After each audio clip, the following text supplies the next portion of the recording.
Good afternoon সবাইকে। আপনারা সবাই কেমন আছেন? আমি কিন্তু খুব ভালো আছি। জেলেটিন পাউডার ছাড়াই বাড়িতে খুব সহজে কী করে আমের পুডিং তৈরি করবেন সেটাই আমি আজ দেখাবো। এর জন্য আমি দুটো আম নিয়েছি, আর সেই আমের পাল্পগুলোকে এবার আমি বের করে নেব। আমের পাল্প বের করা হয়ে গেলে পরিমাণ মতো দুধ আর চিনি দিয়ে একটা মিহি পেস্ট তৈরি করে নেব। এবার আমি এটাকে ভালো করে জাল দিয়ে নেব। 7-8 মিনিট আমি জাল দিয়ে নিয়েছি।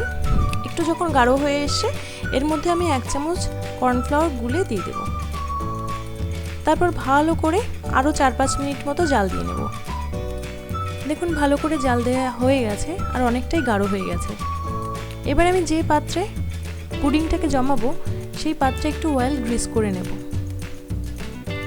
তারপর এবার আমের পুডিংটা দিয়ে দেব। আমের পুডিংটা ঢালা হয়ে গেলে এর মধ্যে যাতে কোনো হাওয়া না থাকে সেজন্য একটু ড্যাব ড্যাব করে ভালো করে আমের পুডিংটা সেট হতে দেব। এবার আমি এই পুডিংগুলোকে 4 ঘন্টার জন্য ফ্রিজে রাখবো। এবার আমি ফ্রিজ থেকে বের করে নিয়ে কিছুক্ষণ নর্মাল টেম্পারেচারে রেখে দিয়েছিলাম। এবার আমি একটা থালার মধ্যে ঢেলে দেখাচ্ছি। দেখুন কি সুন্দর আমের পুডিংটা হয়েছে।